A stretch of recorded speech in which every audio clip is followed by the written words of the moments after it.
seeing of the facilities here, how far off are they? I mean, how much do they need to be updated? We keep hearing about a lack of an indoor hitting facility.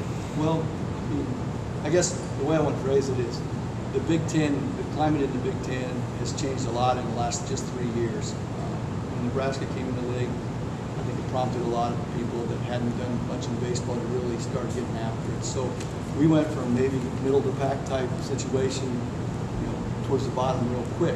So we just need to take our time, go evaluate what we have, and go to work on trying to find a way to fix it, which we will do. What's going to be your recruiting philosophy in the state of Iowa? You've been here for so many years. You have so many good relationships with the coaches. How is it going to be different than, say, your predecessor had? Well, I don't know if it'll be any different because I don't know. I didn't walk in the shoes, but I know for me, it's going to.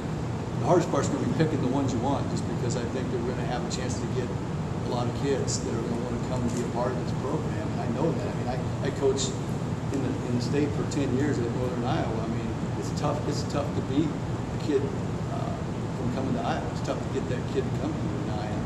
And there are so many people in this state that are committed, and so many people that want to be Hawkeyes. And if we can give them a reason to come here, they're going to get better. They're going to have a chance to win games and eventually win championships. And, I think we can get the kids that we want. It's just a matter of finding the one that fits our mold and fits our niche. Is this job more attractive, being that it's the only Division I job in the state? Does that make it even a better job? No, I think it is. I think the potential here is unbelievable. I mean, I can't even begin to tell you how excited I am what we could be doing in 5 years or 4 years. I mean, it could be amazing because we are. We're the only one left, Division I ones. And the baseball people in this state want to be proud of something. They want something that they can wrap their arms around, and they want something that they can be proud of. And I know that. And that doesn't, I mean, the good thing for me is that I've been to other places, and we're going to get a lot of support from even those people. And I can't tell you how many UNI fans that said, well, I've never rooted for the Hawkeyes, but I'm now a Hawkeye baseball fan. I had a bunch of those notes, and that means a lot to me. And even a few Iowa State fans that sent me some notes and said the same thing. Can't believe I'd ever be rooting for Iowa in baseball, but Rick, I'll root for you, and I'll come watch the games, and that means a lot to me. What does it mean for you to be?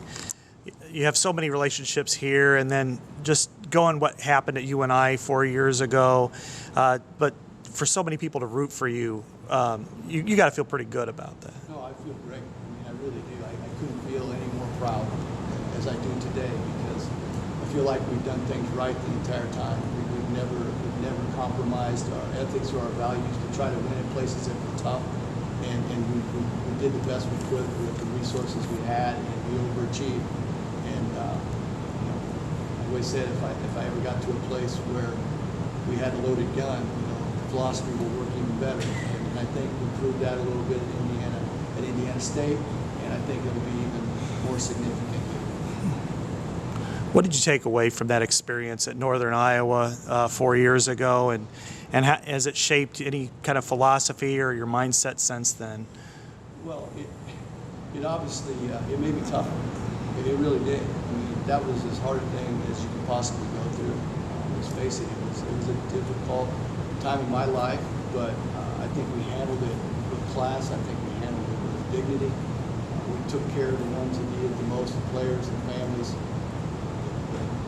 coaches, and I knew if we just stayed positive and we worked through it, that there'd be light at the end of the tunnel and something good would come from that. And I didn't have a chance to say this. I forgot to say it, but Ed Service, the coach at Creighton, I didn't think he had, but I need to, because I didn't have a job. It was July. Ed called me and said, Rick, I don't have much, but I'll let you come over as a second assistant, keep you in the game. And moved over there for a couple of weeks before things happened at Indiana State. But at that time it was a pretty low time. But the bottom line is, and it's a great message, is that you can take a lot of good from a bad situation, and if you survive it, it makes you a much tougher and better person. Well, the present Iowa players stay with you when you get any transfers to Indiana State? I'm assuming that the present players will stay, and I haven't had anybody say anything otherwise. I had a great conversation with all of them, and it was a lot of fun. It was tough to call my guys, as you can imagine, at Indiana State. Very emotional, but on the other side, it was exciting and an absolute blast to talk to the current Iowa players about what we're going to do and the excitement I have to work with them. And then as far as the Indiana State, I mean, that's not how the game works. I mean, it doesn't work where they go with the coach. I mean, they go with the program. Gary, what was kind of the timeline for this? When did you cut the field down to 10? How many interviews did you have, and how did Rick become the guy? I think what I'll do is I'll let Fred take you through the search committee, the getting it down to 10. The way I like to operate, and in this case, this is the way we did it. I went to Fred and said, Fred, I want you to head the search up. We talked about shortlist people that I wanted involved, but I'll let Fred talk a little bit about the search committee that he assembled, and then how we narrowed it down from there. I'd be more than happy to answer that. We had a number of people involved, all different phases that were involved with the baseball program, from the academic side, from the public relations side, from fundraising, and so forth and so on.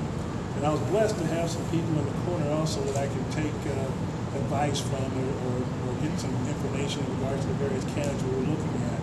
Dwayne Banks, for example, been with me for many years, and I with him for many years. I played for Dwayne, and I am the assistant coach with Dwayne too. So I've been his ear quite a bit about some of the potential candidates out there who could do very well for this program here at the University of Iowa. Steve Duncan was on the search committee. Steve knew the high school coaches here in the state as well as coach here at the university for many years as well. And he's also a color guy for the baseball program, so he knows the current players and so forth, can answer many of those questions. So I had a good set of people surrounding me. We had over 80 applicants for the position. Some folks we called and invited them to apply, but you'd be surprised the number of people who on their own initiative called us. We had a great number of head coaches from Division I programs who had great success, who were interested in this particular position. And all of them said the same thing. Iowa is a place ready to explode. We have great talent in the state. We just need to get it rolling. Being the only Division I institution in the state, they all felt very strongly we could have great success here at the University of Iowa. So getting a pool of candidates was not hard. Narrowed it down was very, very hard and difficult. And we listened to various references from around the country. We talked. To give you an example of the interest in Iowa, I heard from 4 Major League Baseball general managers calling and recommending certain people for the job and giving me input in regards to some of the people in the pool. So getting it down to 10 was difficult in itself. Getting it down to the 5 or 6 people that we wanted to interview was even more difficult. And we did some phone calls and did some preliminary conversation with people over the phone, and then we narrowed it down from there. There was so much rumor, speculation about guys deciding. I heard 3 times I had hired somebody. That might be a record. I think when I hired Fran, there were only 2 rumors that came out. So, you know, one of the things that is the beauty of the passion for the University of Iowa, but it also creates challenges. When you're trying to do a search, when you're trying to do something that's being played out in the public, when those rumors occurred, I wouldn't know, you know, I don't follow the websites. I didn't know they were occurring, except that I would get a call and say, hey, this rumor's out there, did you hire someone? So then I would have to call the candidates and say, as we talked about in the beginning, don't believe the rumors you're going to hear. Here's where I'm at, and I'd keep the candidates informed of what's really going on until the very last day when Rick and I spoke. So I expect rumors to occur. I guess that's the beauty of the fact there's so much passion behind this program. But I have to manage within what's really going on, and as you can see, the end result is I hired Rick. Did you only offer the job to Rick? I only offered the job, and it was accepted by Rick. I talked to probably 3 or 4 people, and I shared some of the same information with them about what the salary would be, what the facility commitment would be, and I would go in about a 2 or 3 day period where I was talking in terms of, if you were my coach, here's what it would be like, until the official offer came to one person, and he's sitting next to me. As far as salary goes, where does it start? The bottom line is I needed to make a new commitment, whether it was the head coach's salary, the assistant coach's salary, the recruiting budgets, everything all in. Now, I can tell you that, and when his contract is finalized, obviously we've agreed to terms, but when his contract's finalized, you'll get a copy of it. We're going to be in the top half of the Big Ten head coaching wise. We'll be in the top half of the Big Ten assistant coaching wise. That was important to me. It was important, as Rick and I were talking, to make sure, as he talked about the different ADs that he's worked with, I can't promise you an open checkbook. I can't just write you whatever check you think it would take. And maybe, years from now, we'll get that checkbook a little bit more open. It'll take a lot of Hawkeye fans to be a part of that.